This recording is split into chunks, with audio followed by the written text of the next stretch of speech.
বন্ধুরা, আজকের গল্প টুনির তিন কন্যা। জানো টুনি, আমার এখন কত খুশি লাগছে।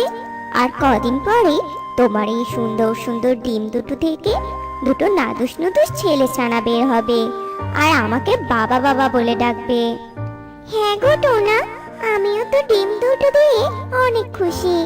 কিন্তু টোনা, এই ডিম থেকে ছেলে ছানা বা মেয়ে ছানা যাই হোক না কেন, আমি দুটোতেই খুশি। না গো টুনি, আমার ছেলে ছানাই চাই। আমি আমার ছেলেদের সাথে খেলবো, মজা করব, ওদের উঠতে শিখাবো। কত স্বপ্ন আমার ওদের নিয়ে। তবে আমি এখন দানা খুঁজতে যাই টুনি, তুমি বাসাতেই বসে থাকো। এই কথা বলে টোনা দানা খুঁজতে চলে যায়, আর টুনি তার বাসায় বসে ডিমে তা দিতে থাকে। টোনা আমার কথা একেবারেই বুঝতে পারে না। সারাদিন শুধু একই কথা বলে, ছেলে হবে ছেলে হবে। তবে আমার কোনো সমস্যা নেই, যা ভগবান আমায় দেবে আমি তাতেই অনেক খুশি। তো বন্ধুরা, তোমরা যে টুনি পাখিকে দেখতে পাচ্ছ, এ বাস করে মায়াপুরী গ্রামের পাশেই এক বড় জঙ্গলে।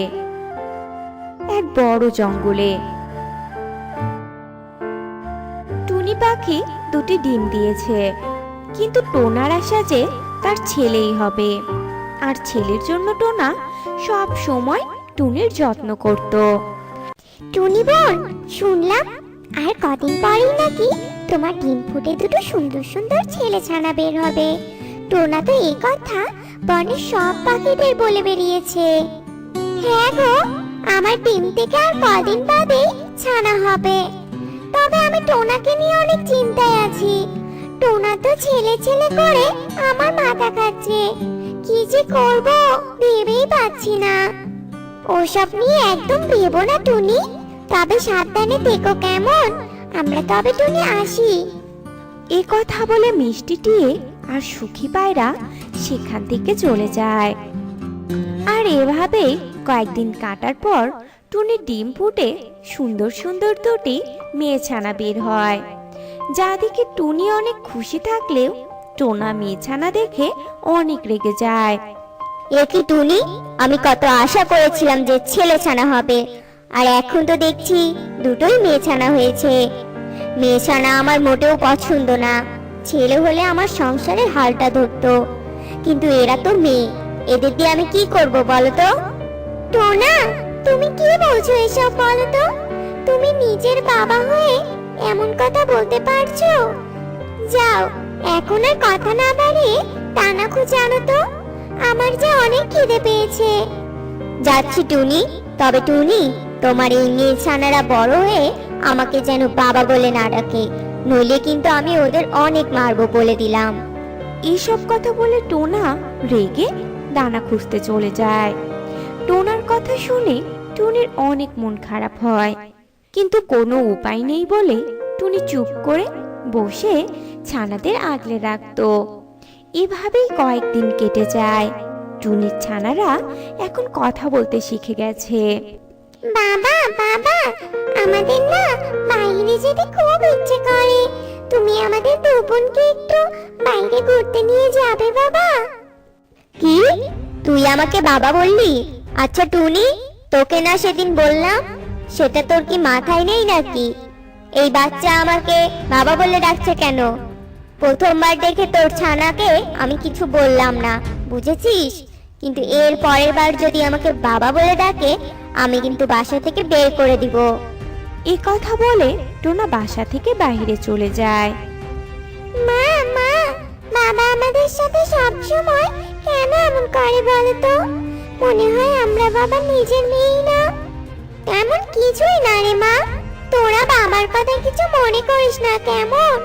আর শোন মা, আজ থেকে তোরা তোদের বাবার সাথে কোনো কথা বলবি না। তোরা দুজনেই মেয়ে ছানা হয়েছিস বলে তোদের বাবার অনেক মন খারাপ, বুঝলি? মায়ের এমন কথা শুনে দুই ছানার অনেক মন খারাপ হয়, আর সেই দিন থেকেই তারা আর টোনাকে বাবা বলে ডাকতো না। অবশেষে টুনির আবারও ডিম দেওয়ার সময় হয়, আর বিকেলে টুনি বাসায় একটা ডিমও দেয়। মা, এবার আমাদের একটা ভাই হবে তাই না মা?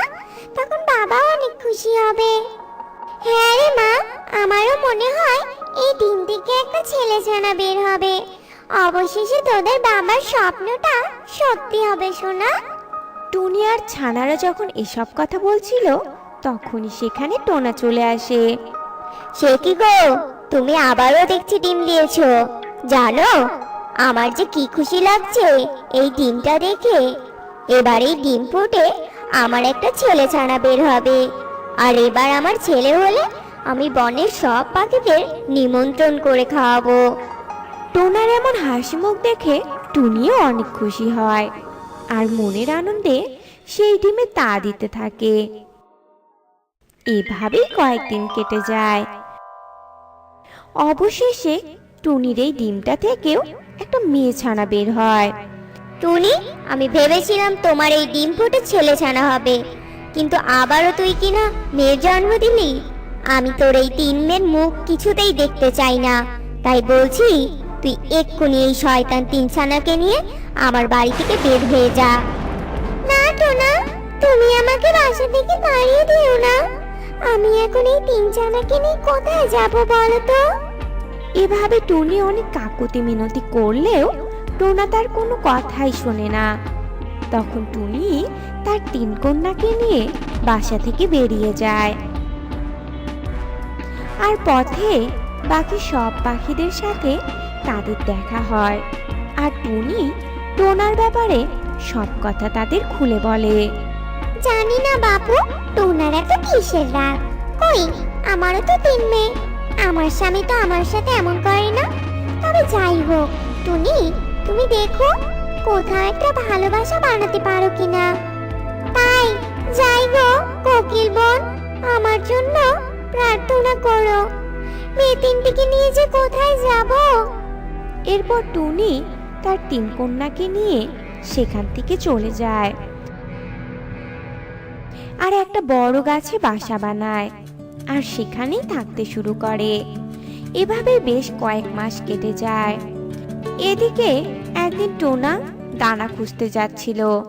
হঠাৎই তার মাথায় একটা গাছের ডাল ভেঙে পড়ে আর টোনা ভীষণ আঘাত পেয়ে মাটিতে পড়ে যায় আর সাহায্যের জন্য অনেক কাটাতে থাকে। এদিকে টুনির 2 ছানা টুনিকে বলে, মা মা, তুমি তো রোজ দানা খুঁজতে যাও, আজকে না হয় আমি আর বোন দানা আনতে যাই। ও মা, যাই? তুমি বরং বাসাতে বসে ছোট বোনকে নিয়ে থাকো কেমন? ঠিক আছে মা, যা, তবে তাড়াতাড়ি বাসায় ফিরে আসবি বলে দিলাম। এরপর 2 ছানা খুশি মনে দানা আনতে চলে যায় আর পথেই টোনাকে তারা আহত অবস্থায় দেখতে পায়। কিন্তু অনেক ছোটতে বাবার কাছ থেকে চলে আসায় তারা আর টোনাকে চিনতে পারে না। তখন তারা কিছু জড়িবুটি এনে টোনার মাথায় লাগিয়ে দেয় আর টোনাও একটু সুস্থ হয়ে যায়। এদিকে ছানার আসতে দেরি হওয়ায় টুনি ছানাদের খুঁজতে খুঁজতে সেখানে চলে আসে আর টুনি টোনাকে দেখে চিনতে পারে। তারপর ছানারা টোনার ব্যাপারে সব কথা তার মাকে বলে। দেখেছো টোনা, মেয়ে বলে তুমি এদের কত অপমান করে আমাদের বাড়ি থেকে তাড়িয়ে দিয়েছো। আজ সেই মেয়েরাই কিনা তোমার জীবন বাঁচালো। ছানারা, এটাই তোদের বাবা। টুনি, এভাবে বলো না আমায়। আজ আমি আমার ভুল বুঝতে পেরেছি। মেয়ে হলেও এরা কোনো কিছুতে কম না। ছানারা, তোরা তোদের বাবাকে ক্ষমা করে দেছো না? টোনার কথায় সবাই অনেক খুশি হয়। এরপর টুনিও টোনাকে ক্ষমা করে দেয়। তারপর টুনি স্বামী আর তার 3 কন্যাকে নিয়ে সুখেই দিন কাটাতে থাকে।